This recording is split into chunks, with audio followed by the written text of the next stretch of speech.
Nous sommes de retour à l'Institut du Bodylift à l'hôpital Saint-Joseph à Paris qui prend en charge les séquelles des patients qui ont perdu beaucoup de poids. Et l'amaigrissement rapide ne laisse pas les corps indemnes. La peau en excès est plutôt disgracieuse et gêne les patients pour s'habiller. Ils sont nombreux à en souffrir.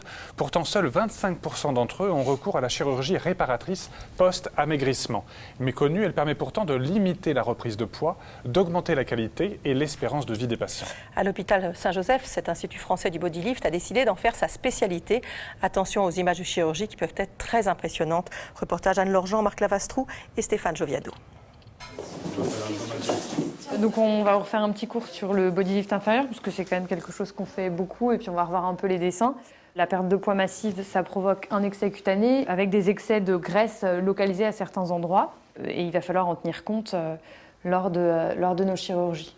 Aujourd'hui encore, le bodylift fait peur.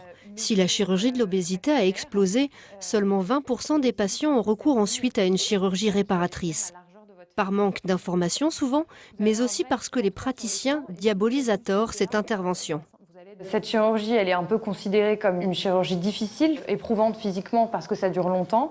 Ça, c'est pas le cas. Les suites sont considérées comme très lourdes. Vous entendrez des chirurgiens qui vous diront il faut transfuser tous les patients, il y a des embolies pulmonaires, ils font des hématomes, ils s'infectent. Oui, il y en a, comme tout le monde, mais ce type de complications, c'est rarissime.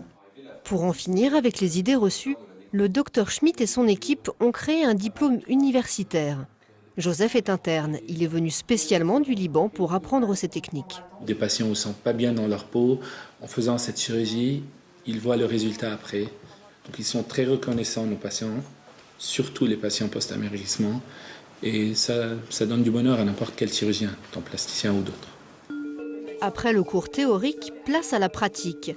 Aujourd'hui, au bloc opératoire, 2 internes assisteront le Dr Schmitt pour réaliser une brachioplastie, autrement dit un lifting des bras.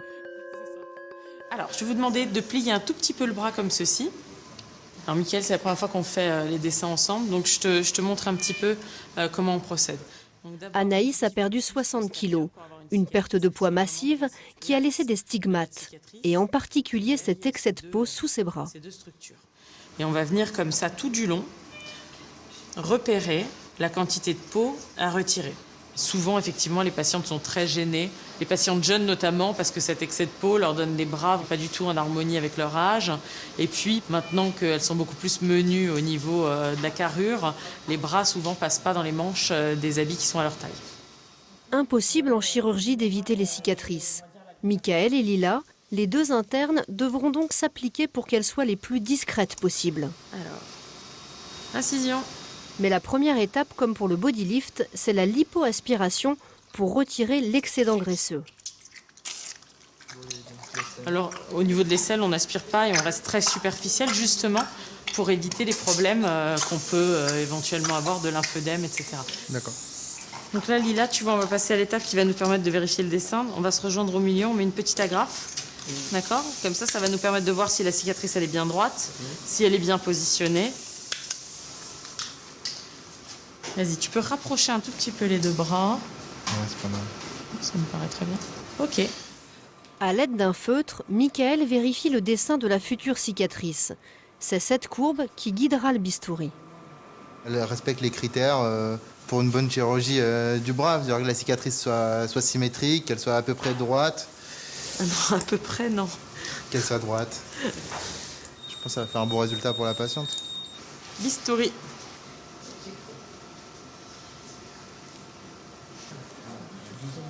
Il y a du derme qui saigne, Ouais, je sais. Moi aussi. Hein. Une fois l'excédent de peau retiré, il ne reste plus qu'à suturer. Non, bah c'est parfait, Mickaël. La prochaine fois, c'est toi qui fais les dessins. Ouais, je suis chaud. L'intervention est terminée. Elle aura duré 1 heure environ. On a corrigé ce qu'on devait corriger, l'excès de peau est complètement parti. Si on regarde le bras qui pendouillait vraiment beaucoup tout à l'heure, maintenant on a retrouvé une ligne complètement harmonieuse. On voit que quand on met le bras le long du corps, la cicatrice elle est invisible. On ne la voit pas ici, on ne la voit pas non plus derrière. Elle est vraiment camouflée complètement à la face interne du bras. Elle est linéaire et elle est symétrique. C'est tout ce qu'on voulait. Former plus de professionnels est d'autant plus important que dans cette spécialité, il existe beaucoup de ratés. Ça va, Xanax? Rodolphe en a malheureusement fait les frais. Regarde, ça dépasse là.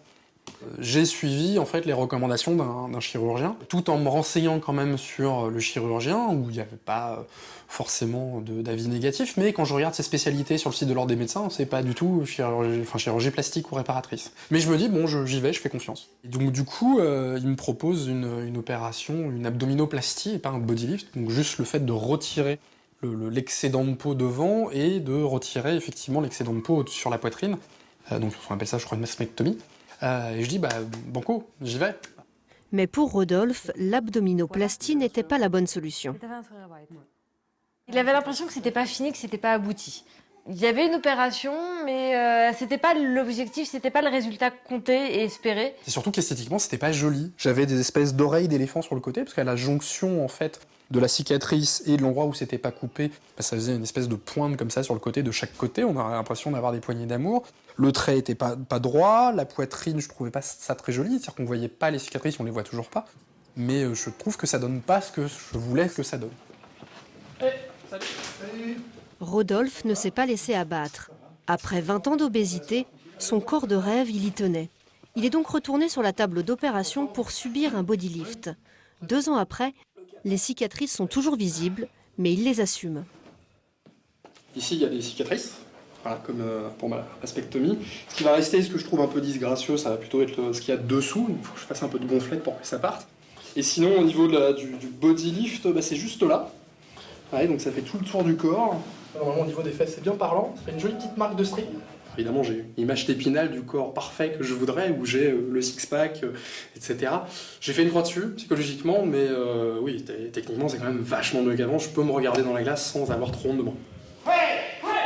Grâce à la chirurgie réparatrice, Rodolphe a enfin appris à aimer son corps. Et il l'entretient. Après des années de souffrance, sa lutte contre l'obésité, il en a fait sa force. Merci beaucoup à lui et à tous nos témoins. Dans quelques instants, le docteur consacré à la mémoire et à ses troubles avec le professeur Marie Sarrazin qui est neurologue. Bonjour. Bonjour. Et Michel Chénaud. Bonjour. Bonjour. Alors, vous participez à des ateliers mémoire. On verra de quoi il s'agit et en quoi ça consiste. Mais pourquoi vous avez décidé de participer à ces ateliers? Pour déjà avoir des contacts. Et puis, j'avais une activité où je parlais beaucoup. Vous faisiez quoi? J'étais assistante de direction. Oui. Et donc, quand on se retrouve à la retraite, les contacts sont quand même plus rares. Donc, je me suis dit qu'en mettant un groupe de mémoire, ça pourrait non seulement me faire travailler peut-être quand même mon cerveau un peu plus qu'à la maison, et puis avoir des contacts, connaître des gens. Et bien, on va voir en quoi ça consiste, tout ça. Surtout, ne bougez pas.